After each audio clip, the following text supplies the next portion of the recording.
अस्सलाम वालेकुम, मैं हूं उस्मान परवेज़ और आप देख रहे हैं फ़िटनेस हब।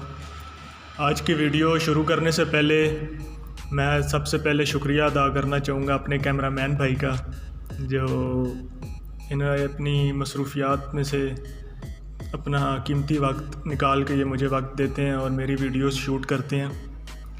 इन्हीं की बदौलत आज मेरा यूट्यूब चैनल चल रहा है और आप भाइयों तक मेरी आवाज़ पहुंच रही है, तो बहुत बहुत शुक्रिया भाई आपका। और आज हम बात करेंगे कि हमारे जिस्म पे जो फ़ैट है ये किस तरह स्टोर होता है और फिर वापस ये ख़त्म किस तरह होता है। तो सबसे पहले मैं आपको बताता चलूँ कि हमारी जो डाइट है उस डाइट में 3 चीज़ें होती हैं: fat, protein and carbohydrates. Protein हमारे मसल के लिए होती है। फ़ैट तो आपको पता है कि देसी घी और कुकिंग ऑयल वगैरह और जितने भी घी वगैरह होते हैं, डेयरी प्रोडक्ट्स होते हैं, उनमें फ़ैट होता है। फ़ैट में भी 2 किस्में होती हैं, गुड फैट्स होते हैं, बैड फैट्स होते हैं। उसके लिए मैं एक अलग वीडियो बनाऊंगा, लेकिन आज मैं बात करूंगा कार्बोहाइड्रेट्स पे। कार्बोहाइड्रेट्स बेसिकली उर्दू में कार्बोहाइड्रेट्स को क्या कहते हैं, निशास्ता। तो निशास्ता जो है ये बेसिकली होता है हमारी रोटी में, चावल में, आलू में, केले और बंद, बर्गर, पिज़्ज़ा, मतलब जितनी भी ये गंदम वाली और मकई वाली चीज़ें होती हैं, बेसन, मैदा, इन सब में कार्बोहाइड्रेट्स होते हैं और ये एज़ आ एनर्जी हम इस्तेमाल करते हैं हमारी बॉडी। तो कहने का मकसद ये है कि जब हम कार्बोहाइड्रेट्स खाते हैं तो वो हमारे जिस्म में अंदर जाते हैं, अंदर जाके कन्वर्ट होते हैं ग्लूकोज़ में, और वो ग्लूकोज़ हमारे ब्लड के ज़रिए जाता है आगे हमारे ग्लाइकोजन टैंक में। अब मैं आपको बताता चलूँ कि ग्लाइकोजन क्या चीज़ है। जैसे कि ये हमारी स्किन है, इस पूरी स्किन के चेस्ट, शोल्डर, बाजू, सर से लेकर पाँव तक हर स्किन के नीचे ग्लाइकोजन होता है, जिसके अंदर हमारी एनर्जी स्टोर होती है, जिसकी वजह से हम हाथ हिला रहे हैं, चल फिर रहे हैं, अपने दीगर काम कर रहे हैं, तो उसमें हमारी एनर्जी स्टोर होती है।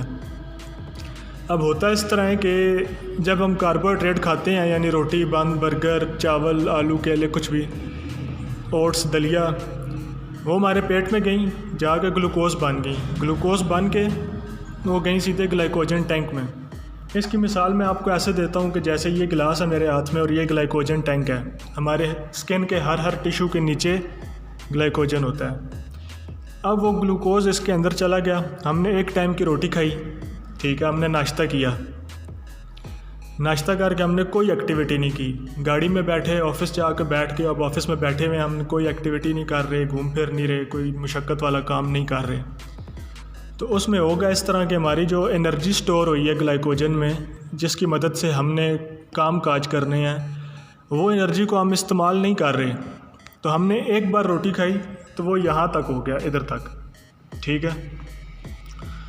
अब हम दिन के खाने का टाइम हो गया, दिन के खाने में भी हम उसी तरह खाना वगैरह खाएंगे, लेकिन हम अपनी एनर्जी को इस्तेमाल नहीं करेंगे, तो ग्लाइकोजन टैंक यहाँ तक हो गया।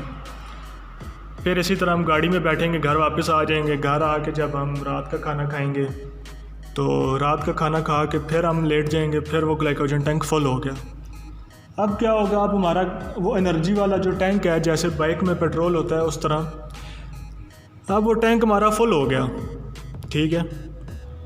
तो अब जब हम अगला खाना खाएंगे लेकिन हम कोई काम काज नहीं कर रहे, तो वो क्या होगा, जब इसके ऊपर ये फुल होगा तो ऊपर से स्पिल आउट होना शुरू हो जाएगा। जैसे हमारे छत पे पानी की टंकी होती है और उसमें से पानी ओवरफ्लो होता है, इस तरह इसमें से वो जो ग्लूकोज़ है वो ओवरफ्लो होगा हमारे ग्लाइकोजन में से। ग्लाइकोजन आपको याद रहे हमारी पूरी स्किन के नीचे होते हैं, जो हमारी एज आ एनर्जी हम जिनको इस्तेमाल करते हैं।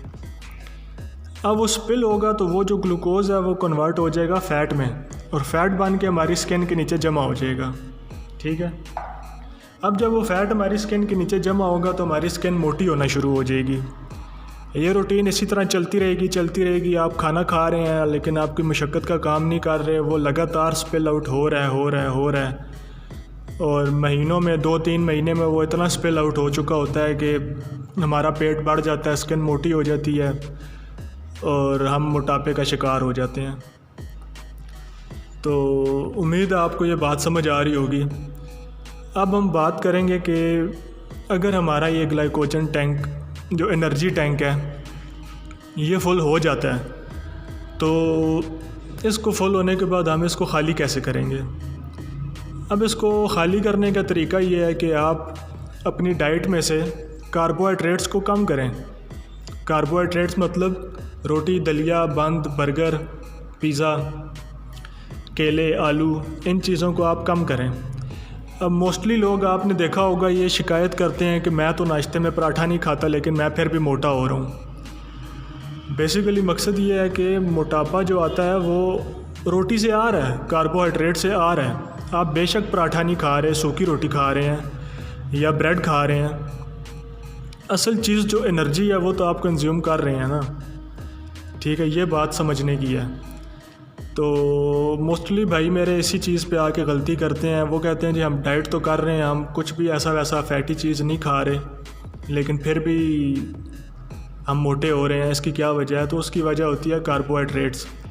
आप गूगल में भी सर्च कर सकते हैं। गूगल पे आप लिखें कार्बोहाइड्रेट रिच फूड्स, तो आपको पता लगेगा कि किस किस खुराक में कार्बोहाइड्रेट्स आते हैं।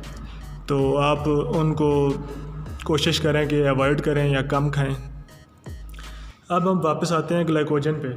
अगर आपका ये ग्लाइकोजन टैंक फुल है, इसको अब आपने ख़ाली कैसे करना है ताकि आपका जो पेट बढ़ा हुआ है वो वापस कम हो जाए या जो जिस्म पे जहाँ भी फ़ैट है वो कम हो जाए। अब करना आपने ऐसे है कि अपनी डाइट में से आपने कार्बोहाइड्रेट्स को कम करना है और प्रोटीन इंटेक को ज़्यादा करना है, जैसे अंडे, चिकन, फ़िश। आप रोटी, दलिया, बंद, बर्गर को रिप्लेस करें और उसकी जगह डायरेक्ट आप फ़िश खाएं, चिकन खाएं, अंडे खाएं या ऐसी चीज़ें खाएं जिनमें प्रोटीन ज़्यादा है। उससे होगा ये कि आप जब एक टाइम आप खाना नहीं खाएंगे तो वो आपका टैंक आहिस्ता आहिस्ता ख़ाली होना शुरू हो जाएगा। फिर आप अगली बार दोबारा और अपने आप को मसरूफ़ भी करें, वर्कआउट भी करें, एक्सरसाइज भी करें। तो जब आहिस्ता आहिस्ता वो आपका टैंक ख़ाली होना शुरू हो जाएगा, आप कार्बोहाइड्रेट्स कम खाना शुरू हो जाएंगे, एक टाइम आएगा आपका टैंक बिल्कुल ख़ाली हो जाएगा, उसमें कुछ भी नहीं होगा। तो जब वो ख़ाली होगा, अब चूँकि हमने काम काज तो करना है, हमने चलना फिरना है, ग्रॉसरी स्टोर तक जाना है, हमने वर्कआउट करना है, हमारी बॉडी को एनर्जी चाहिए, लेकिन हम एनर्जी को खा नहीं रहे, तो बॉडी को एनर्जी कहाँ से मिलेगी? उस सूरत में हमारी बॉडी कन्वर्ट हो जाएगी जो हमारी बॉडी पे स्टोर फैट है। जैसे हमारे बाइक की टैंकी में पेट्रोल ख़त्म हो जाता है तो हमारा बाइक रिज़र्व लग जाता है, जब गाड़ी होती है वो रिज़र्व लग जाती है, वो रिज़र्व में उसने पेट्रोल रखा हुआ होता है। इसी तरह जो हमारी बॉडी पे फ़ैट है ये एक किस्म की रिज़र्व एनर्जी है। जब आपकी एनर्जी ये डाउन होगी, बिल्कुल ख़ाली हो जाएगा, फिर आपकी बॉडी जो स्टोर्ड आपकी जिस्म पे फ़ैट है, आपकी स्किन के नीचे, आपके पेट पे जहाँ भी है, उस फैट को कन्वर्ट करेगी बॉडी दोबारा ग्लूकोज़ में, और वो ग्लूकोज़ बन के वापस आना शुरू हो जाएगा आपके ग्लाइकोजन टैंक में, ताकि आप अपने काम काज कर सकें, चल फिर सकें और अपनी एनर्जी को इस्तेमाल कर सकें।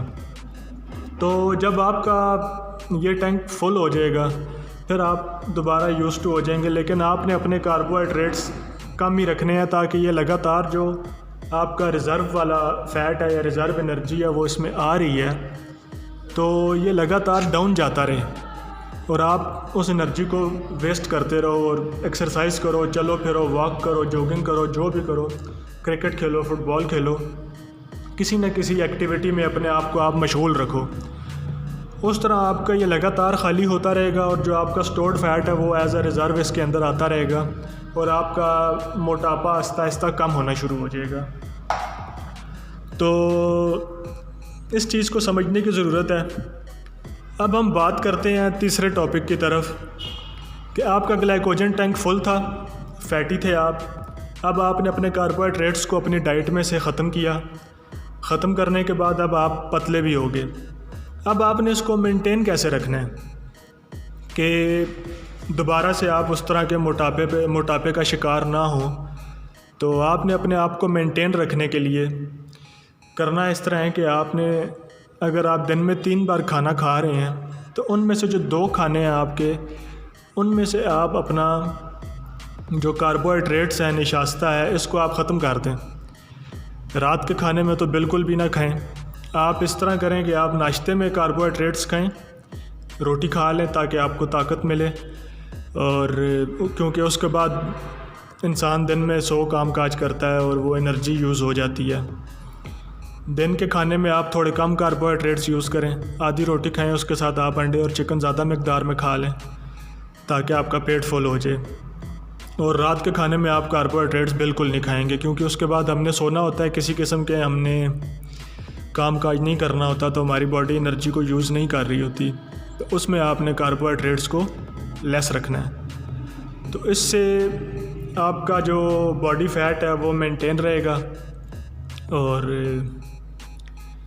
आपको एक अच्छा रिज़ल्ट मिलेगा और खुश व खुर्रम रहेंगे। याद रहे कि मोटापा एक बीमारी भी है, और मोटापे से अगर आपकी बॉडी पे ज़्यादा फ़ैट जमा हो जाता है, आपकी एनर्जी से ज़्यादा जमा हो जाता है, तो वो आपके लिए नुकसानदेह साबित हो सकता है और बहुत सी बीमारियों का बायस भी बन सकता है।